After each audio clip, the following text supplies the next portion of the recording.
رضي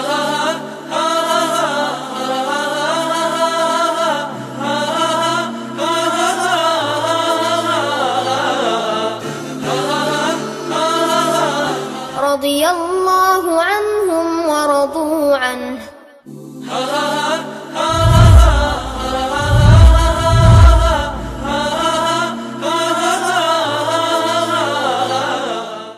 السلام علیکم ورحمۃ اللہ وبرکاتہ. ان الحمد للہ نحمده ونستعینه ونستغفره ونعوذ باللہ من شرور انفسنا ومن سیئات اعمالنا. من يهده الله فلا مضل له ومن يضلل فلا هادي له. وأشهد أن لا إله إلا الله وحده لا شريك له.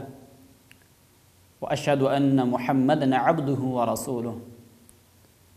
أما بعد فإن خير الحديث كتاب الله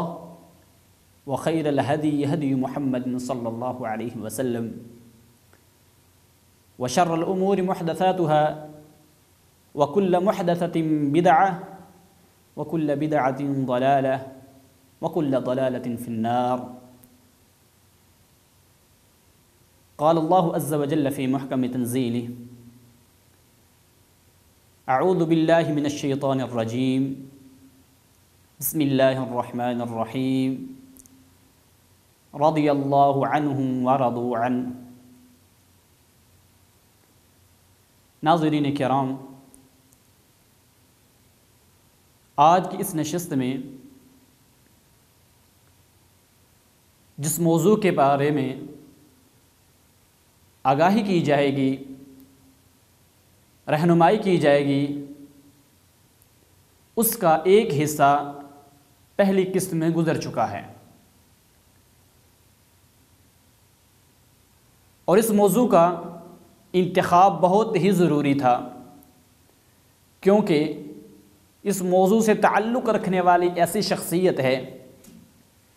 کہ جس کا اللہ کے نبی صلی اللہ علیہ وسلم سے دنیا میں چاہے سفر ہو یا اقامت کی صورت ہو کبھی بھی جدائی نہیں ہوئی، آپس میں وہ اکٹھے رہے ہیں. میری مراد ابو بکر صدیق رضی اللہ عنہ ہیں. تو پچھلے قسط میں ہم نے حضرت ابو بکر صدیق رضی اللہ عنہ کے فضائل بیان کیے،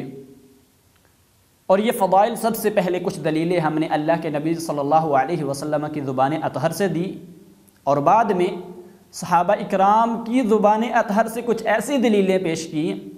کہ جو اس بات کی آگاہی کر رہی ہیں، رہنمائی کر رہی ہیں، اس بات کی گواہی دے رہی ہیں کہ ابو بکر صدیق رضی اللہ عنہ اللہ کے نبی صلی اللہ علیہ وسلم کے بعد سب سے افضل ترین لوگوں میں سے ہیں.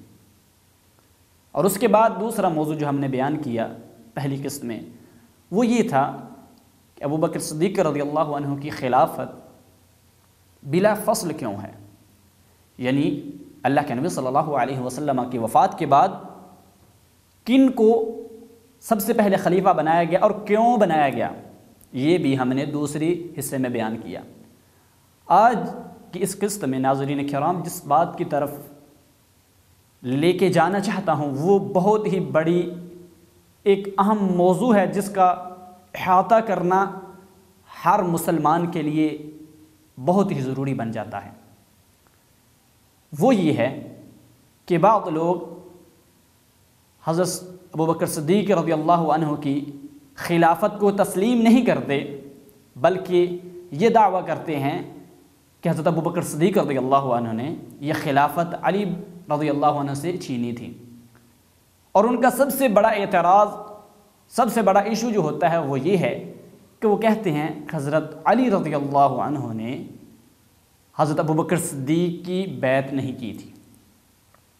اور ان کی بیعت متأخر ہوئی، لیٹ ہوئی تھی. تو یہ اس بات کی دلیل ہے کہ حضرت علی رضی اللہ عنہ وہ حضرت ابو بکر صدیق رضی اللہ عنہ کی خلافت پر، ان کے خلیفہ بلا فصل بننے پر خوش نہیں تھے. اور جس پر علی رضی اللہ عنہ خوش نہیں تھے تو دوسرے کیسے اس پر خوش ہو سکتے ہیں. ایک بہت بڑا یہ اعتراض پیش کیا جاتا ہے، لیکن یہ اعتراض بالکل کھوکھلا ہے، اس کی حقیقت بالکل انتہا درجے کی بھی نہیں، جس کو ہم کہیں کہ گھٹیا درجے تک بھی نہیں پہنچتی، وہ بھی نہیں ہے، کیونکہ جو یہ معاملہ ہے کہ حضرت علی رضی اللہ عنہ کی جو بیعت ہے، تو اس کے بارے میں علماء کے دو موقف ہیں، اس بات کو ذرا سمجھنا چاہیے۔ وہ یہ ہیں، بعض علماء یہ اس بات کے قائل ہیں کہ حضرت علی رضی اللہ عنہ کی خلافت کا جو دعویٰ کیا جاتا ہے کہ وہ خلافت تھی ان کی، اور اس کی مین وجہ بیعت کا متأخر ہونا، وہ کہتے ہیں یہ اس وجہ سے ہے کہ حضرت علی رضی اللہ عنہ نے تقریباً 6 ماہ بعد اللہ کے نبی صلی اللہ علیہ وسلم کی وفات کے 6 ماہ بعد جا کے بیعت کی، جب حضرت فاطمہ رضی اللہ عنہ فوت ہوئی۔ اور بعض علماء کہتے ہیں نہیں، حضرت علی رضی اللہ عنہ نے اسی دن ہی بیعت کر لی تھی جس دن دوسرے لوگوں نے کی تھی۔ اب یہ دو موقف چلتے ہیں، ایک موقف یہ ہے کہ انہوں نے 6 ماہ بعد کی تھی، اور دوسرا موقف یہ ہے کہ انہوں نے اسی دن کر لی تھی۔ اب ان دونوں موقف کو سمجھنا بہت ضروری ہے دلائل کی نظر میں، صرف کھوکھلی بات کی ضرورت نہیں، بلکہ دلائل کی روشنی میں یہ بات سمجھنا ضروری ہے کہ جو دوسرا موقف ہے وہ اقرب الی الحق ہے، وہی درست نظر آتا ہے، وہی راجح ہے۔ اور اس کی وجہ کیا ہے؟ یعنی دوسرا موقف کہ حضرت علی رضی اللہ عنہ نے اسی دن بیعت کر لی تھی جس دن دوسرے لوگوں نے کی تھی، جس کو بعض بیع عامہ کہتے ہیں، یعنی عام جب لوگوں نے کی تو اس وقت حضرت علی رضی اللہ عنہ نے بیعت کر لی تھی۔ اور اس کی دلیلیں کیا ہیں؟ سب سے پہلے اس کی دلیل یہ ہے کہ حضرت علی رضی اللہ عنہ خود فرماتے ہیں کہ انا نرا احق برسول اللہ صلی اللہ علیہ وسلم ابا بکر، کہ ہم ابو بکر صدیق رضی اللہ عنہ کو سب سے زیادہ حقدار سمجھتے تھے، سب سے زیادہ حقدار سمجھتے تھے۔ کیوں؟ وجہ کیا تھی؟ علت اس کی یہ تھی، سبب یہ تھا انہ صاحب لرسول اللہ صلی اللہ علیہ وسلم وثانی سنین وصاحب فی الغار وقد صلی فی مکان الذی قد صلی فیہ رسول اللہ صلی اللہ علیہ وسلم۔ اسی وجہ یہ ہے کہ حضرت ابو بکر صدیق رضی اللہ عنہ نے اللہ کے نبی صلی اللہ علیہ وسلم کی زندگی میں سفر میں بھی آپ کے ساتھ تھے تو حضر میں بھی آپ کے ساتھ تھے۔ جب اللہ کے نبی صلی اللہ علیہ وسلم غار میں گئے تو ان کے ساتھ بھی ثانی سنین وہی تھے، اور جب اللہ رب العزت نے ان کو اس دنیا سے رخصت کیا تو قبر بھی بنی تو اللہ کے نبی صلی اللہ علیہ وسلم کی قبر کے ساتھ بنی۔ تو وہ کہتے ہیں کہ ہم ان کو حقدار سمجھتے تھے اس بات کو، اسی معاملے کے لیے۔ اور دوسری دلیل جو پچھلی قسط میں بھی بیان کی ہوئی کہ حضرت علی رضی اللہ عنہ نے فرمایا لا یفضلنی احد علی ابی بکر وعمر الا جلدته حد المفتری، کہ کوئی بندہ جس نے مجھے ابو بکر اور عمر پر فضیلت دی تو اس کو میں بہتان والی حد لگاؤں گا۔ یہ بات کسی اور صحابی نے نہیں کی، بلکہ حضرت علی رضی اللہ عنہ کہہ رہے ہیں کہ لا یفضلنی احد علی ابی بکر وعمر الا جلدته حد المفتری، کہ میں اس کو جو تہمت والے کی حد ہے وہ اس پر لاگو کروں گا۔ تو یہ دونوں دلیلیں حضرت علی رضی اللہ عنہ خود اس بات کے قائل تھے کہ مجھ سے زیادہ فضیلت والے ابو بکر ہیں، جب فضیلت والے وہ زیادہ تھے تو خلافت والے بھی تو وہی ہوں گے۔ اور اسی طرح ابو بکر صدیق رضی اللہ عنہ خود کیا کہتے ہیں حضرت علی کے بارے میں؟ فرمایا کہ میرے لیے یہ بات اہم ترین باتوں میں سے یہ ہے کہ میں اللہ کے نبی صلی اللہ علیہ وسلم کی رشتہ داریوں کو ملاؤں، احب الی ان اصل قرابت رسول اللہ صلی اللہ علیہ وسلم من قرابتی، کہ ایک طرف میری رشتہ دار ہوں اور دوسری طرف اللہ کے نبی صلی اللہ علیہ وسلم کے رشتہ دار ہوں، تو میں مقدم کس کو کروں گا؟ اللہ کے نبی صلی اللہ علیہ وسلم کے رشتہ داروں کو۔ اور حضرت علی رضی اللہ تعالیٰ عنہ تو آل بیت میں سے ہیں، تو یہ بات کیسے ہو سکتی ہے کہ حضرت علی رضی اللہ عنہ کی اتنی فضیلت ہو تو حضرت ابو بکر صدیق ان سے بیعت نہ کرے یا اس کو راضی نہ کرے؟ تو یہ تو بات بالکل کھوکھلی ہوئی۔ مطلب یہ ہے کہ حضرت علی رضی اللہ عنہ بھی فضیلت کے قائل تھے، اور حضرت ابو بکر صدیق اس بات کے بھی قائل تھے کہ میں حضرت علی کو ضرور خوش کرنا چاہتا ہوں، اور وہ اس اعتبار سے خوش ہوں گے کہ جب میری خلافت پر وہ خوش ہو جائے گی۔ اور اسی طرح وہ مشہور حدیث کہ اللہ کے نبی صلی اللہ علیہ وسلم کی وفات کے کچھ دن بعد اکٹھے حضرت ابو بکر اور حضرت علی جا رہے ہیں، اچانک کیا دیکھا کہ حضرت علی رضی اللہ عنہ کے بیٹے مٹی میں کھیل رہے تھے، تو اس کو اٹھا کے ابو بکر صدیق رضی اللہ عنہ کہتے ہیں کہ تو اس والد کے مشابہ کیوں نہیں ہے کہ جو والد اللہ کے رسول صلی اللہ علیہ وسلم کے مشابہ تھا؟ مراد یہ تھی کہ تیرے والد علی رضی اللہ تعالیٰ عنہ اللہ کے نبی صلی اللہ علیہ وسلم کے مشابہ تھے، تو اپنے والد کے مشابہ کیوں نہیں ہے؟ تو جب حضرت علی نے یہ بات سنی تو یضحک، تو وہ ہنسنا شروع کر دیا۔ دیکھیے آپس میں اتنی اخوت ہے، ان کی اولاد کے اندر اتنی اخوت ہے، تو یہ بات کیسے آ گئی کہ انہوں نے بیعت نہیں تھی کی؟ یہ ساری بات کہ ان کا ساتھ چلنا، بچوں کو اٹھانا، ان سے ہنسی مذاق کرنا، یہ بات اس بات کی دلیل ہے کہ حضرت ابوبکر صدیق رضی اللہ عنہ کی خلافت پر حضرت علی خوش تھے۔ اگر خوش نہ ہوتے تو ایسی جو آپس میں اخوت کیسے آ گئی؟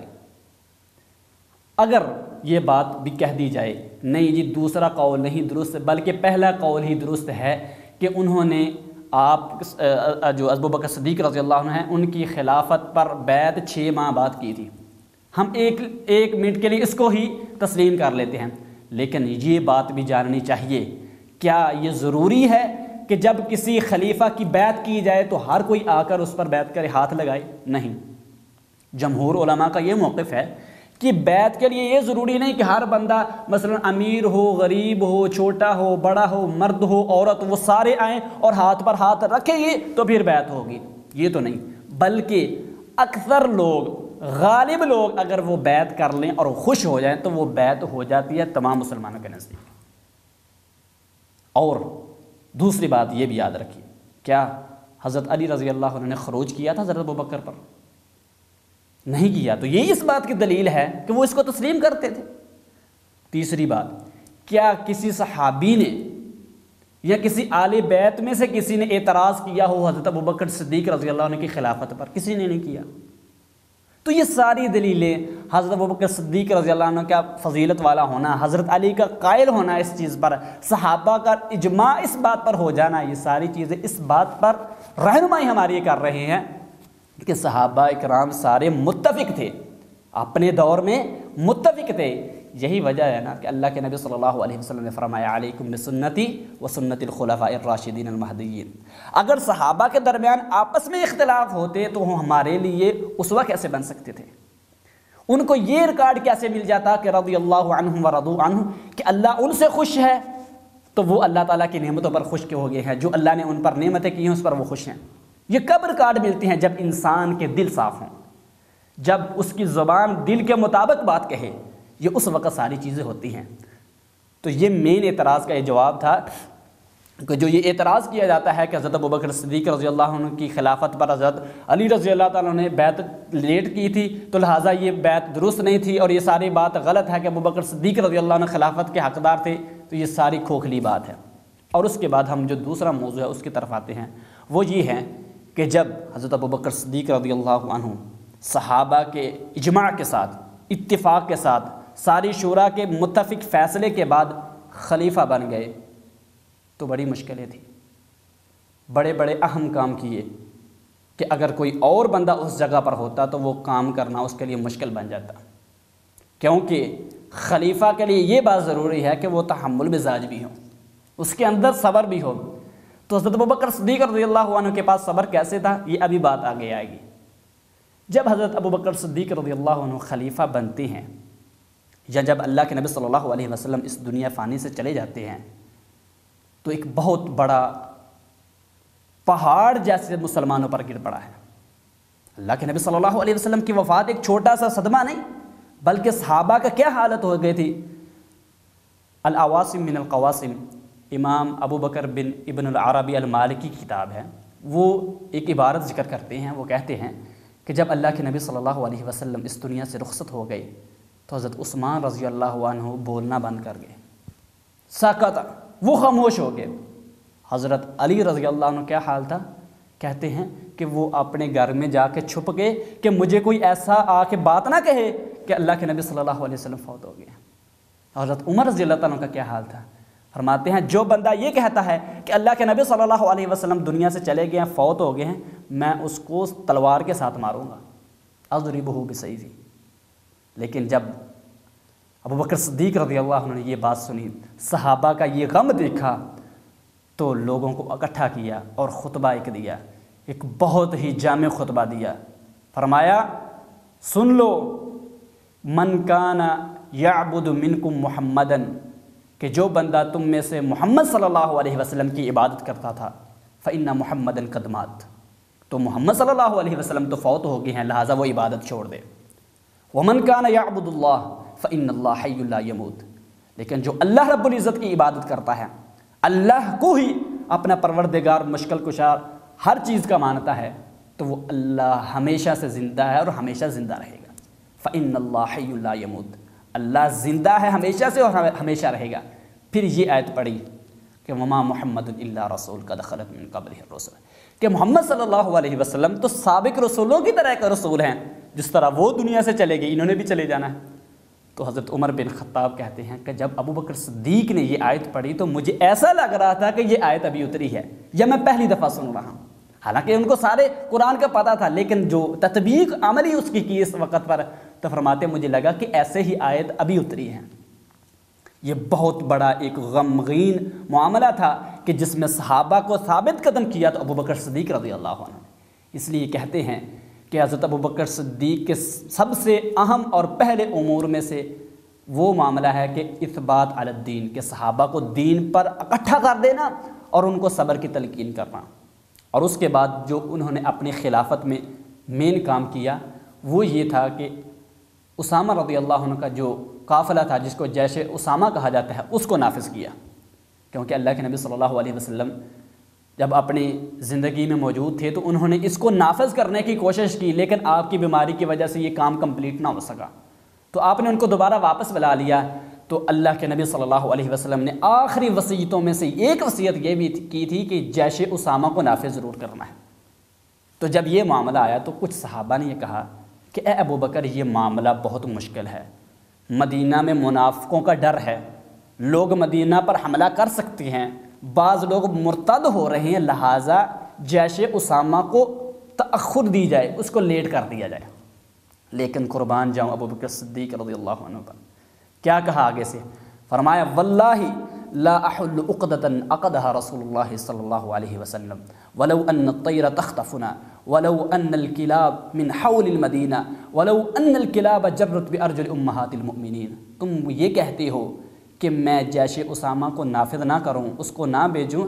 بلکہ میری بات سنو کہ میں اللہ کی قسم اٹھا کے کہتا ہوں کہ ہر وہ گرہ جو اللہ کے نبی صلی اللہ علیہ وسلم نے لگا دی تھی میں اس کو ہرگز نہیں کھولوں گا۔ لا احل عقدۃ عقدها رسول اللہ،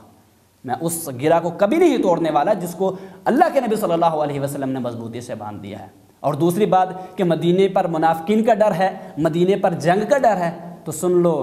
اگر کتے آ جائیں، درندے آ جائیں اور آ کے ہماری لاشوں کو نوچنا شروع کر دیں تو پھر بھی میں جیش اسامہ کو لاگو کر کے چھوڑوں گا، کیونکہ انہوں نے یہ تعلیم سیکھی تھی کہ قد کان لکم فی رسول اللہ اسوۃ حسنہ، کہ اللہ کے نبی صلی اللہ علیہ وسلم کی زندگی ہمارے لیے بہترین نمونہ ہے۔ تو انہوں نے یہ سیکھا تھا کہ جو نبی مکرم صلی اللہ علیہ وسلم نے بات کیا اس کو لاگو کیا جائے۔ فرمایا واللہ لا احل عقدۃ عقدها رسول اللہ صلی اللہ علیہ وسلم۔ تو یہ جب انہوں نے جیش اسامہ کا نفوذ کیا تو بعد میں نتیجے بھی بڑے نکلے۔ صحابہ کرام پھر ان کی اس حکمت پر خوش ہوا کرتے تھے۔ وہ کہتے ہیں کہ جب حضرت ابو بکر صدیق رضی اللہ عنہ نے جیش اسامہ کو نافذ کیا تو بعد میں 3 مین نتیجے نکلے۔ پہلی یہ کہ مدینہ منافقین سے محفوظ ہو گیا، داخلی جو جنگ لگنی تھی اس سے محفوظ ہو گیا، لوگ ڈر گئے۔ مدینہ خارجی قوتوں سے محفوظ ہو گیا، جب ان کو لوگوں کو پتہ لگا کہ جیش اسامہ گیا ہے اور فتح بھی حاصل ہو گئی ہے تو وہ ڈر گئے خارجی لوگ کہ آئندہ کوئی شرارت نہیں کرنی۔ اور تیسری بات کہ جو بعض لوگ مرتد ہو رہے تھے وہ ارتداد سے ہٹ گئے۔ یہ 3 چیزیں یہ مین نتیجہ نکلی جیش اسامہ کے نفوذ کا۔ تو یہ ہے وہ حکمت، یہ ہے وہ فضیلت، یہ ہے وہ خلافت بلا فصل جس کی وجہ سے اللہ کے نبی صلی اللہ علیہ وسلم نے فرمایا تھا لو کنت متخذا خلیلا لاتخذت ابا بکر خلیلا، کہ اگر میں کسی کو اپنا دلی دوست بنانا چاہتا تو وہ ابو بکر صدیق کی ایسی ذات ہے کہ جس کو میں دلی دوست بناتا۔ یہ ساری چیزیں تھیں۔ اور اس کے بعد جو مین کام کیا حضرت ابو بکر صدیق رضی اللہ عنہ نے وہ یہ تھا کہ بعض لوگ مرتد ہو گئے تھے، بعض لوگوں نے اسلام کو ترک کر دیا تھا۔ وہ کس لیے کیا تھا یہ آگے بات آئے گی۔ بعض لوگوں نے اسلام کو چھوڑ دیا تھا اور لوگوں کی 2 قسمیں بن گئی تھی جب اللہ کے نبی صلی اللہ علیہ وسلم فوت ہوئے تھے۔ ایک وہ لوگ کہ جو اسلام پر ڈٹے رہے اور دوسرے وہ لوگ جو مرتد ہو گئے۔ اب جو مرتد ہو گئے یہ بھی 2 طرح کے تھے۔ پہلے وہ لوگ تھے کہ جو کلی طور پر دین کو چھوڑ گئے، مثال کے طور پر مسیلمہ کذاب، اسود انسی، انہوں نے دین کو چھوڑ دیا اور جا کے نبوت کا دعویٰ کر لیا، اور بعض نے جا کے بتوں کی دوبارہ عبادت کرنی شروع کر دی، اور دوسرے وہ لوگ تھے کہ جنہوں نے اسلام کو تو کلی طور پر نہیں چھوڑا تھا لیکن زکوٰۃ دینے سے انکار کر دیا تھا۔ یعنی دو طرح کے ہو گئے مرتد، ایک تو وہ کہ جنہوں نے کلی طور پر اسلام کو چھوڑ دیا اور غیر اللہ کی عبادت شروع کر دی، اور دوسرے وہ لوگ تھے کہ جنہوں نے کلی طور پر تو نہیں کیا تھا بلکہ جزئی طور پر زکوٰۃ دینے سے انکار کر دیا تھا۔ تو حضرت ابوبکر صدیق رضی اللہ عنہ نے ان دونوں کا خاتمہ کر دیا۔ وہ کیسے؟ کہ جنہوں نے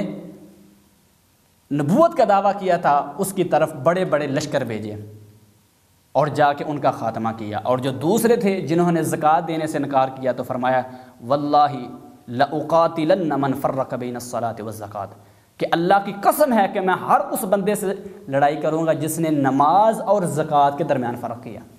کیونکہ جس طرح اہمیت زکوٰۃ کی ہے اور نماز کی ہے یہ دونوں ایک اعتبار سے ہیں کہ کیونکہ یہ دونوں ارکان اسلام مین بنیادی ہیں اسلام کی، تو جس نے ان دونوں کے درمیان فرق کر دیا تو میں اس کے ساتھ واللہ لأقاتلن من فرق بین الصلاۃ والزکوٰۃ۔ تو اب یہ جو مین مسئلہ پیدا ہوتا ہے، بعض مستشرقین یہ اعتراض کرتے ہیں کہ صحابہ مرتد کیوں ہوئے تھے؟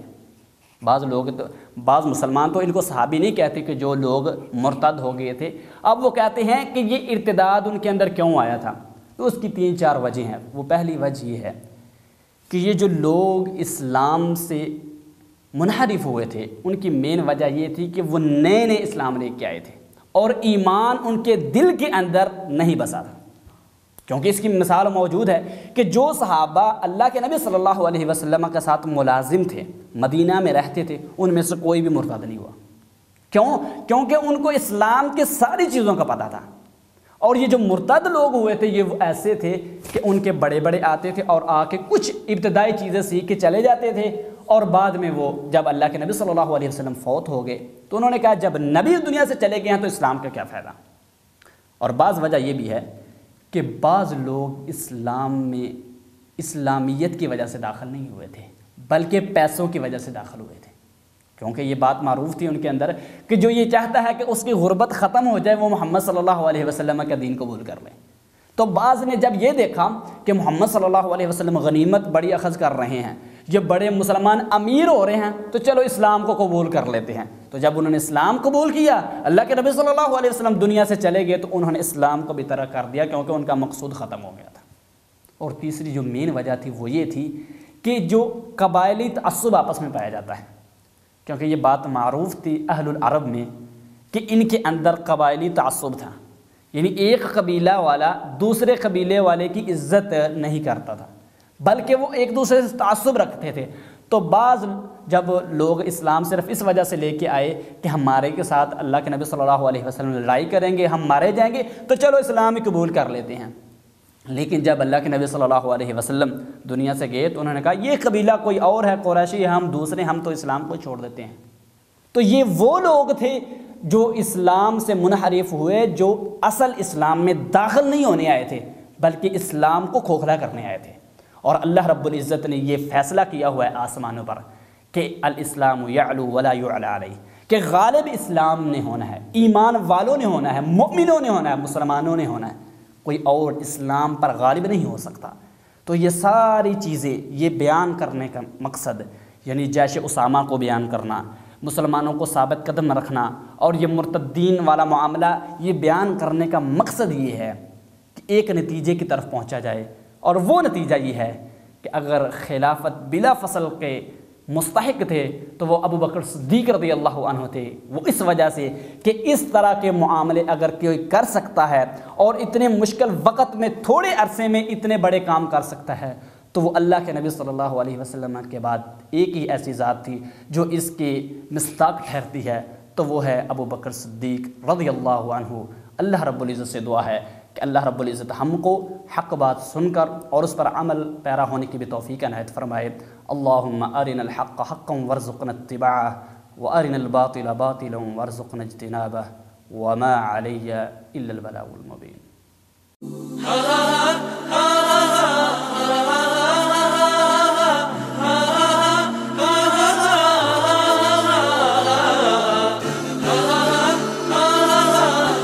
رضي الله عنهم عنه.